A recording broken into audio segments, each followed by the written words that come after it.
Okay, so tonight's webinar, as you can see from that front screen there, is all about supporting your new team members. And this is one of a series of 8 webinars that I run. You can see there the first 2 or 3, getting started, your first 4 weeks, customer base. That's really all about the retail side. Then last week and this week I'm talking about team building. So last week was just about getting started. We talked about lead generating and information that you send to prospects and so on. And then hopefully as a result of that, at the end of some team building activities, you will have a team member. So this week is all about what do you do next. And then the next 3, 6, 7 and 8, which will be over the next 3 weeks, are really all about those other kind of intangible skills, I suppose you might call them. Are all about personal development, setting goals, your attitude and how important that is, and so on. So if you want to watch any of these out of order, or if you've just started and you want to go back and watch numbers 1 and 2, as I said, they're all recorded, so you can go back and do that, and I'll explain at the end where they all are. So, what are we going to cover tonight? Sorry, if you hear a pause in between any of this, it's just me having a swig from my mug of tea. So tonight we're going to be covering understanding the numbers. We talk a lot about, if you've been on any training at local meetings or watched any of the webinars, you'll understand what I mean by that, but I will explain it a bit more. The first 7 days, which are really, really important in the life of a new starter. New starters are really enthusiastic, really excited, but they're often the point when they're most vulnerable. If anything goes wrong or if they stumble at all, then helping them in those first 7 days can be critical. I talk a bit about anticipating the early problems that they might have, and if you've been in the game for more than kind of a week or 2, you've probably come across some problems yourself. Helping them to keep track and getting them to their first meeting. I think meetings are really, really critical in building a kind of a long-term relationship with your new team member, and having them understand the bigger picture of Kleeneze. And one thing I'm a big believer in, I love having checklists. It might not be your cup of tea, but I'll explain why I feel it's important just to have a list of things that you do with new team members, rather than having to kind of work on the fly with them every time somebody joins your team. So that's what we'll be covering. And let's start off with, following on from last week's, you've got a new team member. You've just been through the sign-up process. You've got an email from head office confirming that you've sponsored somebody. And this is where it gets really, really exciting. If you've never done this before and you've just been doing your own retail, your own catalogs and so on, this is where the big money can come from. However, it's also where a lot of hard work begins. You've probably heard this before, but if you haven't, it's certainly true. Your success in Kleeneze will be in direct proportion to the amount of frustration you can deal with. Now, if you've already been doing retail, you'll have come across some frustration. You get the odd person that doesn't give you the catalogue back, and you'll get the odd person that doesn't like the product that they've delivered to you. So there can be some frustration, and the more of that you deal with, the bigger your customer base gets. The same is true with team building. However, one of the most important things to remember is you only need 5 serious people to join your Kleeneze business to build a huge income and a huge business. Some people sort of think, oh yeah, but people like Bob Webb, they've got thousands and thousands in their team. The important thing to remember is they didn't recruit them all themselves. The way network marketing works best is you recruit a few, and they duplicate what you're doing, so they recruit a few, and those people duplicate it, and those people duplicate it, and the numbers get bigger and bigger and bigger, but you don't have to recruit them all yourself. So, the aftercare and support, this is the biggest impact that you can have on the success of your new team member. Now, one of the things that's really, really important to understand, and this is where I was talking about the numbers game, is that many distributors will leave. And although you can have a big impact on whether they stay or go, to be honest, the biggest impact is themselves. If they've got the desire and a work ethic, and they're willing to listen to you and willing to take your advice, then you've got a star on your hands there. However, if you've got somebody who's kind of unwilling to work or gets put off at the slightest thing or isn't happy to take advice, then there's, no matter what you do, they're unlikely to be successful. But all that you can do is say, if somebody does leave, did you do everything that you could have done to support them? If they left because they felt they weren't getting the support from you, then you've only got yourself to blame. So, what are the sorts of things that you can do to support a team member? Well, that's what I'm going to talk about today. And the first thing, the very first thing, is keeping in touch with them. So, a little phrase there to remember: constant communication keeps people inspired. If you sign somebody up and you send them some information and you check with them that they've got their catalogues, and then you say, right, off you go, let me know if you've got any problems, and 3 months later you're wondering why you haven't heard from them, then there's probably a clue there. You need to communicate with people constantly, even if all you're doing is saying, oh, that's brilliant, you seem to have got on the ball with there yet, you've worked out how to put your first order in, you seem to be doing everything well. You will find people that are very independent and will work out how to do things themselves. But just checking up with them, making sure that everything's okay, making sure that they haven't got any queries, will just keep inspiring them that they're doing the right thing.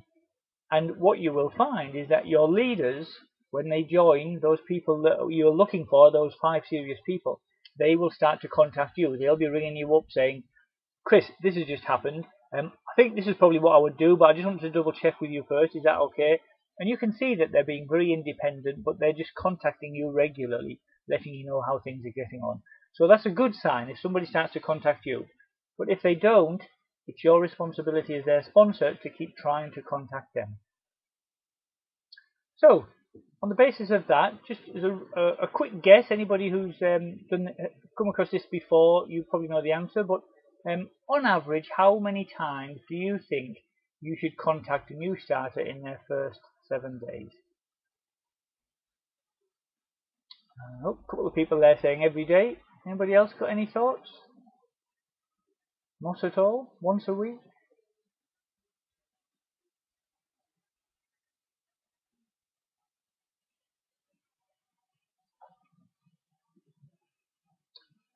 Well, I have to say I agree with Katrina. Dinah said every other day, Myrna and Peter 4 times in that first week. My personal preference is to try to contact them every day. Now, it may not be practical if they're working, if you're busy, you know, there may be things that they're doing or whatever that you can't speak to them, and that's fine.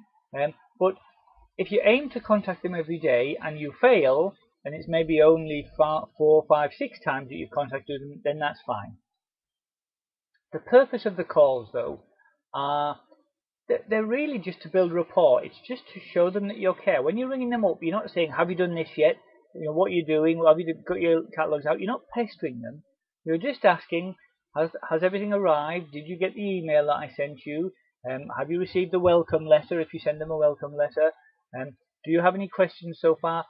These initial few days are when they're going to be desperate to know what to do. They've just committed, you know, financially and with their time to some new adventure, and most people will be worried. So your job is to kind of make sure that they're not worried and that you're there for them if they need any help.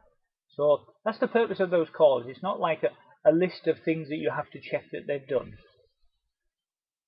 So just to give you a rough idea, this is what I normally say, and it varies, and you know, depending on how people are getting on, the exact kind of wording might be different, but it just kind of give you a bit of an idea of what you might say. So normally I ring them up the day after they've signed up, and I just say to them, I've just sent you some information in the post.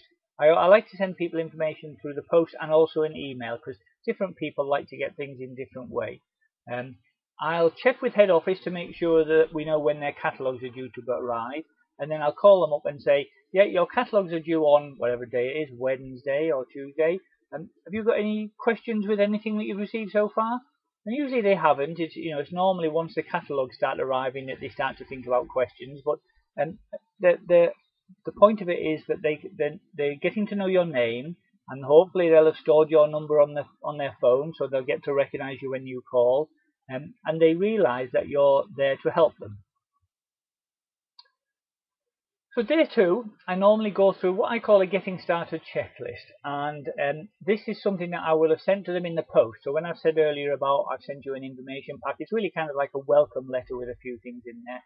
And there's just a few things on the checklist, so just making sure that my new starter and I both know what they're looking for out of the business. Now, hopefully, we'll have kind of got an idea of that anyway during the process when they're considering joining. But there could be a big difference between someone who's really busy, got kids, they've got the school run, they've got lots of other things, they've got their mum to look after, so they're just looking for an extra £50 a week doing a bit of online and a few catalogues or whatever. So someone who's just lost their job, they really want to get started on team building straight away because they need to earn a full-time income as quickly as possible. And you need to know what they're looking for so that you can focus the support and the training on that. So that's the sort of thing that I go through. But any other things that you might include in that checklist, that's a good opportunity to go through that, because hopefully they'll have started to receive some information by then. The next day might be just something like, has everything arrived okay? You should have your catalogues now, and you should have day slips perhaps if you've ordered some day slips for them, or you've sent them some information to print out if they've got a printer, and they should have received all the other stuff that they receive from head office and from any other stuff that you send them, should all be arriving by now. And so they need to know what do they need to do to get their catalogues out. So if you've got information that you've sent them to explain that, or if you talk them through it, or if it's local and you've been to visit them, then you can show them. Now obviously I've said here about calling them every day. Actually you might, if they're local, you may well be going around to visit them a couple of times anyway to kind of do some of this face to face. So the next day might then be, did you get your catalogues prepared? Have you got an idea of where you're going to deliver them? Hopefully very close to where they are, but this is the chance if somebody then starts to say, oh yeah, well there's a village about 5 miles up the road, and I think that might be quite a good idea, so I might go and try doing that. You might be able to say to them, well, you know what, my best advice to you would just be to do it all on foot initially, do the houses near where you live, because then you're going to be saving on costs, and you will often find your neighbours will order from you because they recognise the address, and they might even know you anyway. So little things like that, that's a great thing just to ask, how's it going? Have you decided where you're going to deliver, that sort of thing. The next day might just be any questions. Did you manage to get some catalogues out? How did it go? Did you get anybody calling you up afterwards or anything like that? Because they may have had a few sort of grumpy people that said they didn't want the catalogue or that sort of thing, or they might have had questions about, oh, there was a sign on the door saying no junk mail, should I put it through? All those sorts of things. You could answer those then. Number 6, maybe they've just done their first pickup. With a bit of luck, they might have got enough to put their first order in, especially if they've been doing some Facebook selling alongside all of this. So they might need you to help put that order in for them. And then day 7, I mean, obviously it's not going to be the next day, but a few days later, you'll be saying, hopefully that order arrived okay, have you unpacked it all, is everything in there, all those sorts of things. So that looks like an awful lot that you're talking to people about, but actually they're probably, the phone calls that I make are probably 30 to 60 seconds. They're often just, hi, how are things going? Any questions? Not brilliant. Okay, well, your catalogues are due to arrive on Wednesday. I'll give you a call then just to make sure everything arrives okay. And it's just little things like that. It's just building up that rapport so they recognize your voice and your name and so on. So that's the first 7 days. What other things do you want to be doing when they're first starting? Lots of people will leave your business if they make mistakes and you could have helped them avoid making those mistakes. Nobody likes making mistakes, but when you're first starting off, if you're unsure about it, and before you've been able to put your first order in, there's some problem that occurs that to them might feel like they're the only person this has ever happened to, and they weren't very happy with it, and they're not going to want to have to face that again. So making sure that you can help them eliminate and anticipate those problems at the beginning will really help them get off to a good start. So little things like sending their photos in. If they don't send their photo in, their account can go on stop before they've even got a chance to. I mean, they get 28 days, so hopefully they'll have a few orders in by then anyway. But it could be getting towards the end of a period. They're hoping to get a bonus. They want to put their first order in, and then they can't because they forgot to send the photo off. Sorry, not their first order. An order in order to hit a 10% bonus or 30-day challenge or something like that.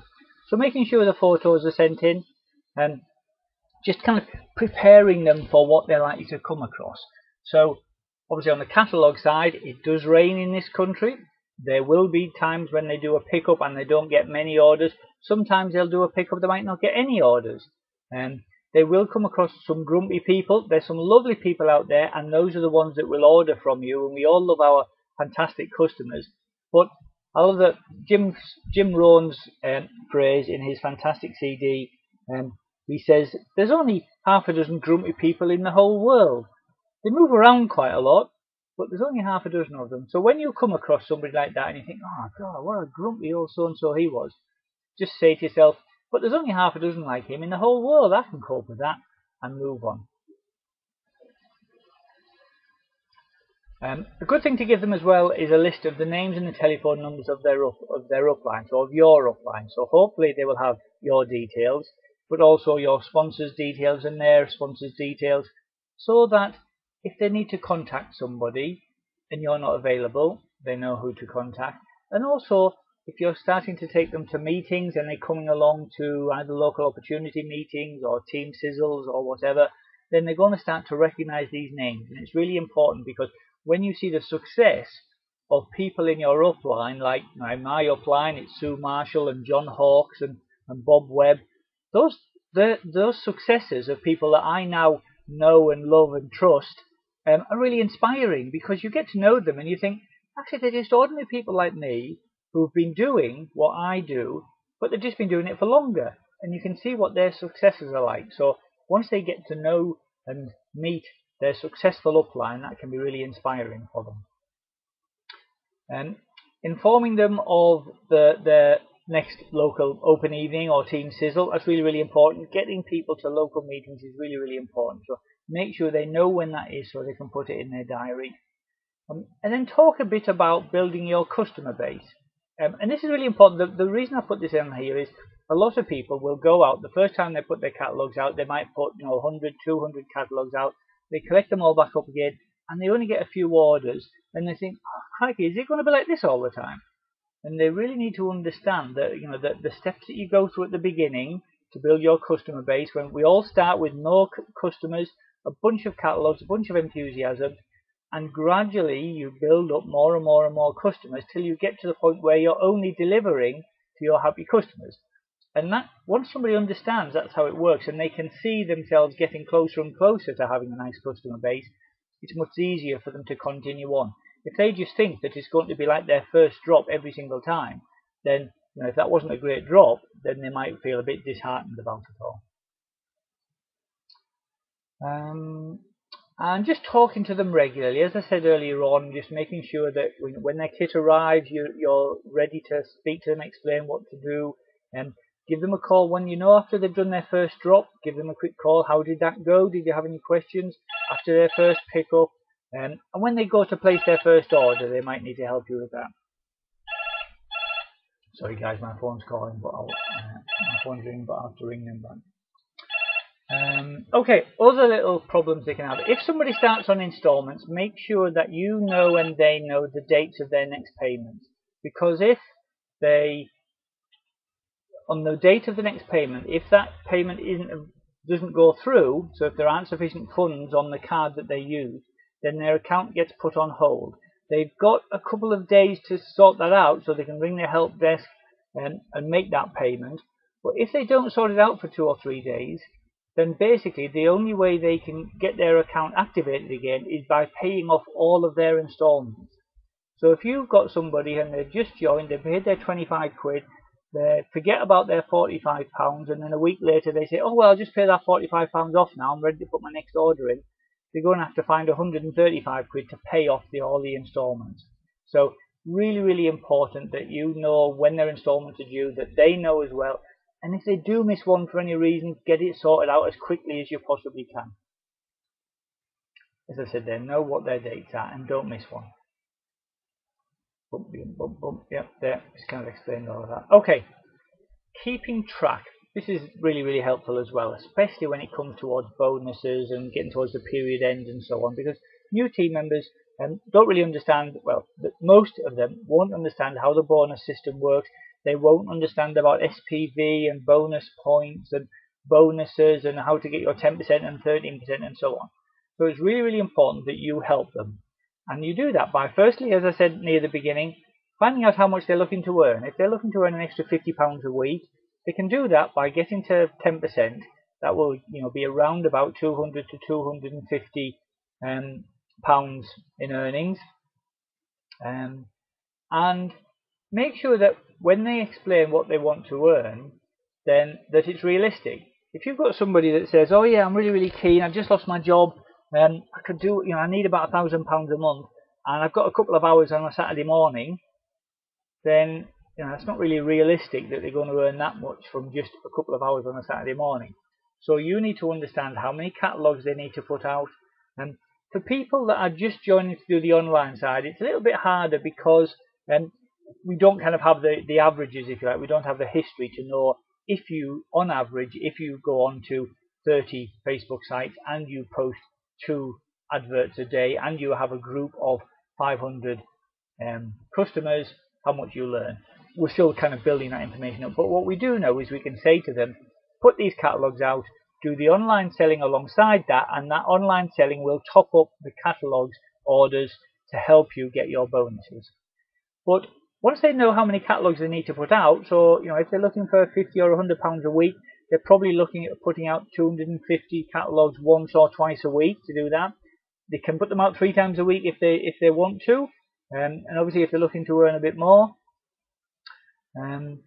So make sure that they're aware of that, because as I said, if someone's saying, yeah, I want to earn £1,000 a month and I've got a couple of hours on a Saturday morning, then the sooner they realise they're going to have to find more hours, the better. And keep track of them. When they put their orders in, make sure you check your PSG so it went through okay. As you're getting towards the end of a period, if someone's looking towards getting close to a bonus, make sure you let them know, you're only 100 bonus points short of hitting your 10% bonus, so it's really worth trying to get in an order. You've got 3 more days or whatever it might be. They might need to put the catalogues out a bit more or do some more online selling to get it.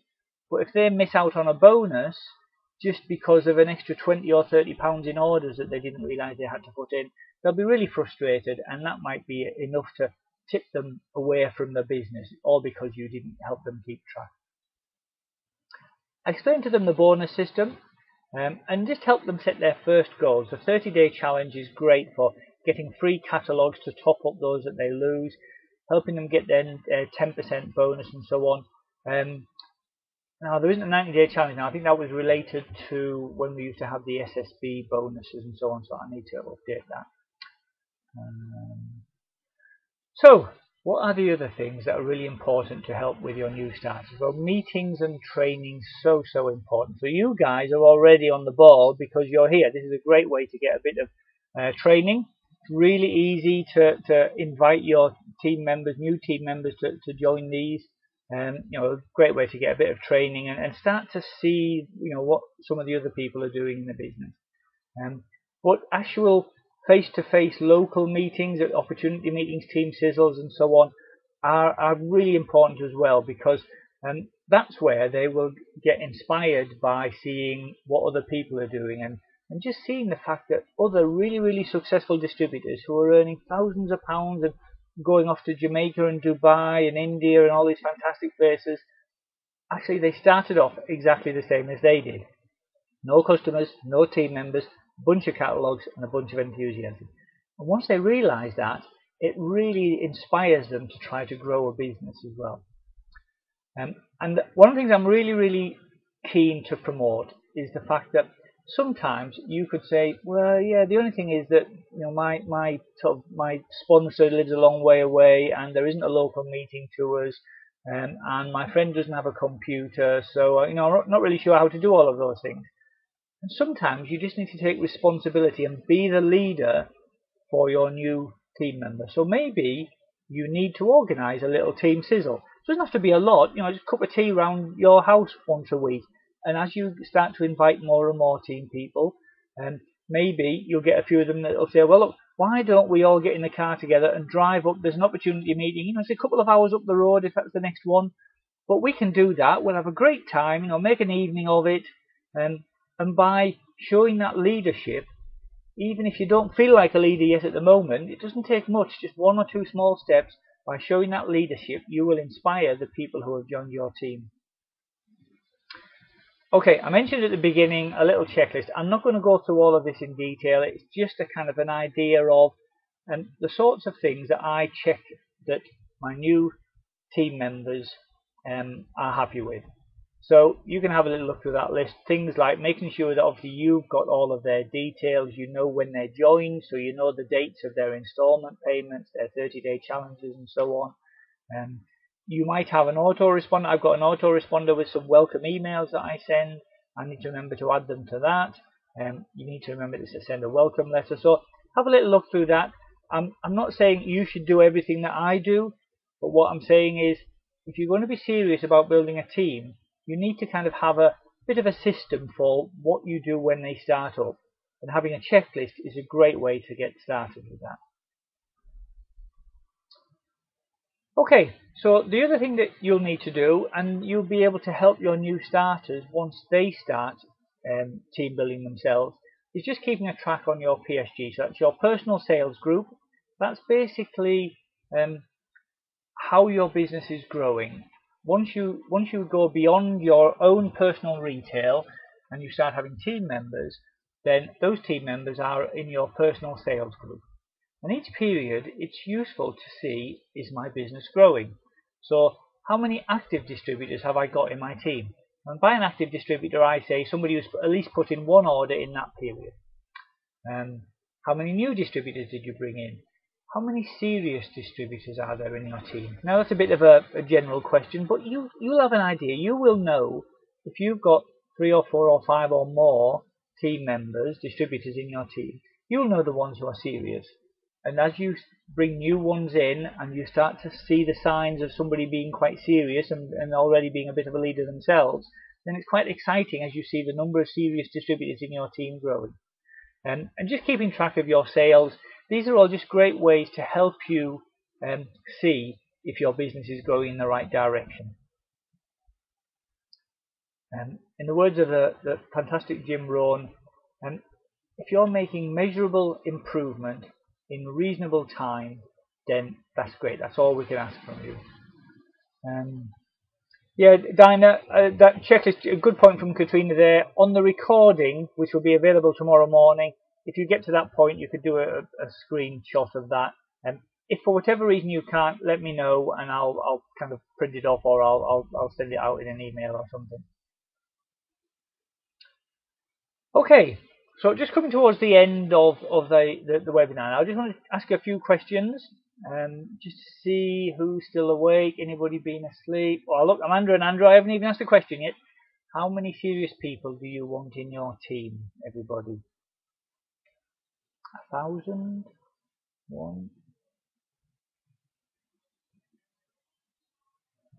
Yeah, I talked about 5 earlier. I mean, 5 serious people is going to grow you a very nice income, very successful. Yeah, as many as it takes, Katrina. That's right. And you don't have to stop. You don't get to 5 and think, oh well, I've got 5. I don't need to do any more then.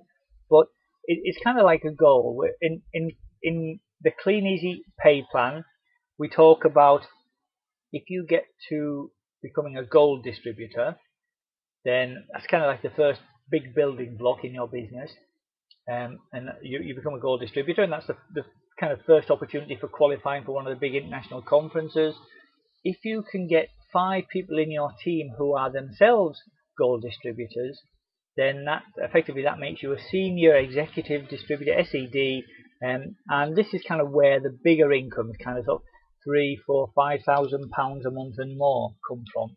And the other big beauty of that is it becomes a lot more residual. Your team will continue to grow even if you're not actually growing it yourself.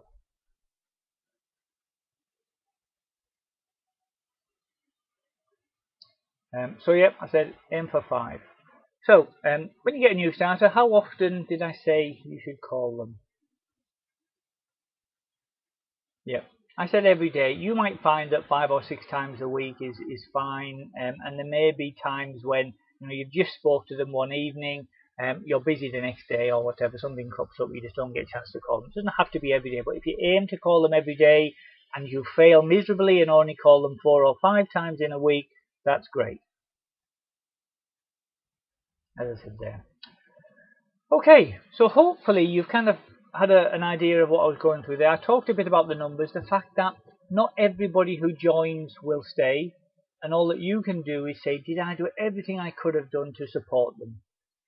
The importance of that communication in those first 7 days, anticipating those early problems, because we all have them, help them keep on track so they know what they're aiming for. Are they putting the right number of catalogues out for what they're earning?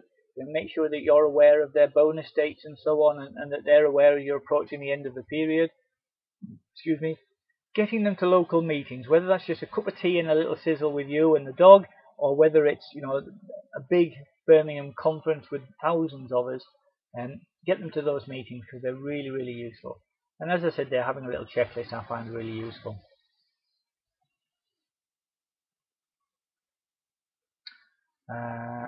Oh, Katrina, that was brilliant. Well done. Okay, so that was number 5, supporting your new team members. Next week, I'm pretty sure I'm doing one next week. I try to do these every Wednesday, although occasionally I can't if I've got some other commitment. So next week, we're getting into personal development side, specifically growing yourself to grow your business. And I mentioned that these are all being recorded, so I'm just going to stop the recording of this one now. So bear with me a moment.